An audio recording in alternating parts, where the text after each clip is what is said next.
Menerima penolakan itu rasanya bukan hal yang menyenangkan, bukan? Pasti ada timbul rasa malu, penyesalan, dan juga cemas. Tentu saja semua orang memiliki waktu yang berbeda untuk sembuh dari penolakan yang dialami. Tidak selalu mudah dan cepat untuk moving on. Hai, kami mentalhealing.id. Kami siap membantumu dalam meringankan beban mental dan memaksimalkan potensi diri karena kesehatan mentalmu adalah prioritas kami. Setiap dari kita selalu berharap untuk setidaknya tidak ingin peduli dengan apa yang orang lain pikirkan tentang kita. Walaupun hampir tidak mungkin untuk tidak pernah memikirkan itu sama sekali. Rasa takut tidak diterima dalam sebuah kelompok juga merupakan salah satu ketakutan yang tidak dapat dihindari. Karena kita selalu membutuhkan orang lain untuk bertahan, sehingga kita selalu mencoba untuk dapat diterima dalam sebuah kelompok. Karena faktanya, penolakan dapat membuat kita merasa cemas dan bukan pengalaman yang menyenangkan. Rejection Sensitive Dysphoria atau RSD dapat ditemukan oleh orang yang menderita ADHD dan juga orang-orang yang mengalami kegagalan dalam hubungan. Mereka dapat menanggapi kritik, candaan, kekecewaan hingga penolakan secara berlebihan sehingga timbul rasa over-emotional. Faktanya, emotional pain dalam hal ini rasanya sama seperti merasakan sakit secara fisik. Karena penolakan sosial mengaktifkan bagian yang sama seperti sakit fisik dan membuat seseorang dapat merasakan rasa tegang pada tulang belakang dan di bagian pundak. Jantung juga terasa berdebar kencang dan tekanan darah yang tidak normal. Hal ini tentu jangan dianggap sepele karena penderita RSD dapat merasakan beban mental dan rasa tidak nyaman pada tubuh mereka dan tidak dapat beraktivitas seperti biasa.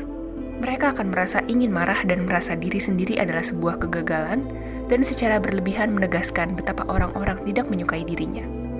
Mereka juga membawa rasa malu di masa lalu berkepanjangan dan membuat mereka semakin susah untuk maju. Bagi seseorang yang mengalami rejection sensitive dysphoria, hal pertama yang paling mudah dilihat adalah rasa takut untuk gagal. Sedangkan kita secara manusiawi wajar jika tidak selalu benar. Karena ketakutan itu, akhirnya mereka takut juga untuk mencoba hal-hal baru karena tidak yakin dapat melakukan hal tersebut dengan baik dan benar. Mereka juga adalah seorang people pleaser yang menghindari kritikan.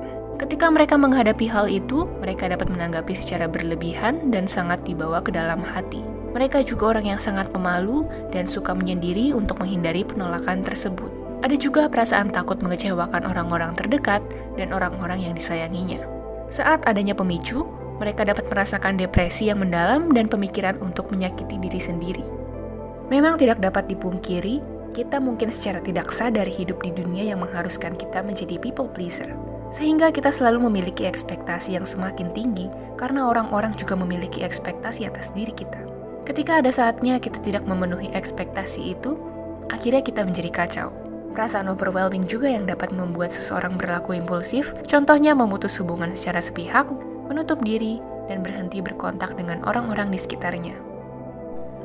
Teman healing, penolakan lagi-lagi pasti terkadang dapat menimbulkan rasa sakit, namun rasa sakit itu sebenarnya tidak permanen. Jika teman healing merasa overwhelmed dengan situasi sekitar, teman healing bisa bernafas lebih dalam. Dengan bernafas dan membuangnya secara perlahan, kita akan merasa lebih tenang dan pikiran menjadi lebih jernih. Teman healing juga bisa menggerakkan tubuh dan melakukan peregangan sederhana supaya aliran darah menjadi lebih lancar, yang berdampak pada mood yang lebih baik. Setelah mengalami hari yang berat, teman healing bisa menyelingi dengan melakukan kegiatan yang disukai dan juga memanjakan diri. Melakukan perbuatan baik juga bisa membuat teman healing merasa lebih bahagia. Mensyukuri hal-hal kecil juga dapat menenangkan hati dan pikiran. Berikut ada beberapa tips untuk teman healing jika berhadapan dengan RSD maupun seseorang yang mengalami hal tersebut. Pertama, kenali orang tersebut. Apa hal baik dan hal positif yang sering mereka lakukan, dan teman healing dapat memberi reward atas usaha baik mereka. Yang kedua, penderita RSD seringkali terlalu mengambil segala kritikan secara personal. Hal ini dapat ditanggulangi dengan tidak secara langsung mengiyakan dan mengatakan bahwa poin orang tersebut bagus dan dapat dijadikan bahan pemikiran terlebih dahulu. Yang ketiga, tanamkan afirmasi baik setiap harinya, bahwa kita adalah orang yang tegar dan melakukan kesalahan adalah hal yang wajar, karena itu adalah proses pembelajaran untuk menjadi lebih baik ke depannya. Ini dapat dilakukan di pagi hari sebelum memulai aktivitas dan sebelum tidur. Yang keempat, kita harus ingat bahwa semua emosi itu valid. Mungkin mereka merasa diri mereka tidak dapat dimaafkan. dan kita dapat menjadi telinga bagi mereka untuk bercerita mengenai apa yang mereka rasakan untuk membuat mereka menjadi lebih lega. Penderita RSD juga mungkin bisa secara tiba-tiba mengalami overflowing emotion dan membuat mereka merasa marah dan cenderung mengamuk. Untuk menghadapi orang yang sedang mengalami hal tersebut, teman healing dapat menggunakan metode stop, think, dan act. Stop dapat dilakukan dengan sejenak pergi ke kamar mandi dan mencuci muka dan meyakinkan diri sendiri kalau semua akan baik-baik saja. Tunggu hingga suasana lebih tenang terlebih dahulu. Think.